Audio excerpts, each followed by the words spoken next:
Hello, and welcome to my channel, all about living in Portugal. I'm an American who moved here a little over 3 years ago, and today I want to share what I think are some of the biggest myths or misconceptions that many of my American friends have about Portugal. But before I do, be sure to hit the like and subscribe button so you don't miss any future videos. Okay, let's get into it. Myth number one, it's always sunny and hot. This myth comes from the marketing of the Algarve, which claims 300 days of sunshine, which is mostly true, but sun doesn't always mean hot. The winter months in Portugal can be sunny but chilly, and there are plenty of damp, rainy, and foggy days in the spring and winter months, especially in the north. And since a lot of homes don't have central heating, sweaters and space heaters are a necessity. It's not New England weather. You'll never scrape ice off your car windshield or see your breath in the morning. But it's not Southern California or Miami Beach either. Myth number two, people speak Spanish. My wife and I were recently in Italy, and when we told someone we're from Portugal, they started speaking Spanish to us. Huh? It happens with Americans too. The confusion comes, I guess, from Portugal being so close to Spain, and Spanish is taught widely in the United States, but Portuguese is its own language. It's older than Spanish, with distinct sounds and vocabulary. There are some similarities, and some of the people that live near the Spanish border speak Spanish, but there are some lingering tensions between Spanish and Portuguese, dating back to when Spain occupied Portugal. If you say buenos dias instead of bom dia to someone in Portugal, you might find out. Myth number three, Portuguese food is bland. I was guilty of thinking this when I first came to Portugal. It turns out there's a historical reason why Portuguese food is not as spicy as many other countries, which I discuss in my book, Olá Portugal, Why I Moved to the Land of Sunshine and Sardines, and How You Can Too. Shameless plug. But I don't call it bland anymore. The flavors are subtle, soulful, garlic, olive oil, cilantro, paprika, and there's always piri-piri chicken, imported from the country's former African colonies. That's plenty spicy. And there's great variety here too, from seafood stews to 365 ways of preparing cod. The bland label sticks when visitors only try tourist spots. Just don't be afraid of trying different items on the menu. You'll be surprised.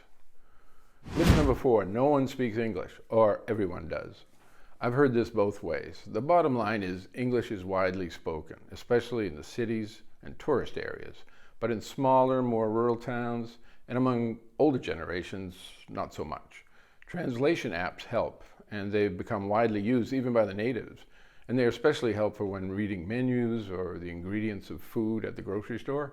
Just take a picture with your iPhone and you can translate it with a push of a button. Simple. But the best thing you can do, learn at the very least a few key phrases. Hello, goodbye, good morning, where's the bathroom, or how to order coffee or dinner in a restaurant. It's not that hard, and believe me, the natives will appreciate it, even if your accent isn't quite up to snuff. Myth number five, Portugal is just the Algarve, Lisbon, and Porto. If you visit Portugal and don't go outside the big three tourist areas, you'll miss a lot. There are islands, national parks, Roman ruins, wine regions, surf towns, castles, medieval universities. This myth persists because the airlines funnel tourists into the same three hubs.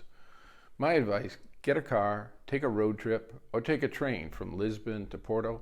You'll see a country you probably didn't know existed. Myth number six, everything is less expensive. Well, not everything.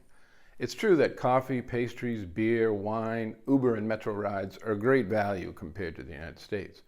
But in areas around Lisbon and Porto, home prices and rents are going way up, skyrocketing even.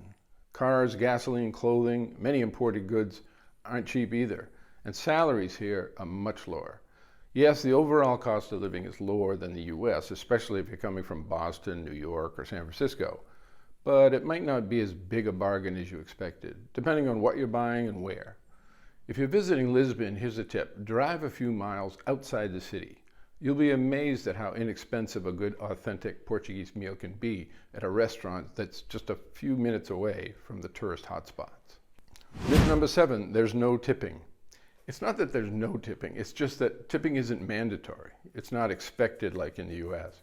Waiters and servers here work for a salary, not for tips, and tourists are often surprised to see that when they're paying with a credit card, there's no line on the bill to add in the tip. But if you're happy with the service at a restaurant, leaving a few coins or euros on the table, typically 5 or 10% of the bill, it's greatly appreciated. Myth number 8, everyone listens to Fado. Not really. Fado is cherished. It's a tradition, and you'll find it in many theaters and restaurants, but it's become almost tourist bait.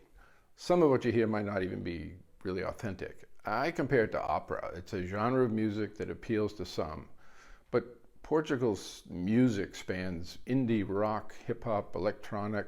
You'll find a lot of Brazilian music like samba and bossa nova. There are big festivals like Nós Alive that pack a huge crowd. Since I've been in Portugal, I've been to concerts by Bob Dylan, Madonna, Dua Lipa, Van Morrison, Joss Stone, many more. Postcards and travel videos focus on Fado. It's quaint, nostalgic, but the reality is far more diverse. Myth number 9, all drugs are legal. No, they're not. Portugal decriminalized possession of small amounts of drugs, all drugs, in 2001, but it didn't legalize them. Trafficking and possession of large amounts are still illegal. But small amounts for personal use won't get you sent to jail. You'll end up in a treatment facility or a rehab center. The policy has been hugely successful in curbing addiction, lowering the incarceration rates, and reducing AIDS infections. But the headlines boiled this nuanced drug policy into a myth that drugs are legal. Well, be careful, they're not. Myth number 10, all Portugal makes is wine. No question, Portugal makes world-class wines from Douro, Alentejo, and Vinho Verde. Port is probably its most famous export, and if it ain't from Porto, it ain't port.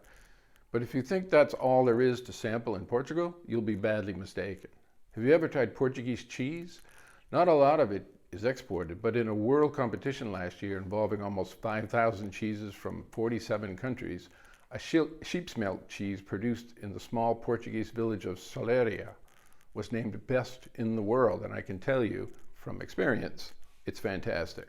I'll leave a link in the description below for more information. Portugal also produces half the world's cork, which is why you don't find wine bottles with screw tops in Portugal. And it's a major exporter of olive oil, clothing, shoes, and in recent years, renewable energy tech. Portugal is not just about wine anymore. This country is richer and more varied than the cliches suggest. Which myths surprised you the most? Drop a comment. Share this with a friend who's planning a trip, and subscribe for more Portugal travel tips and expat reality checks. Thanks for watching. Até já.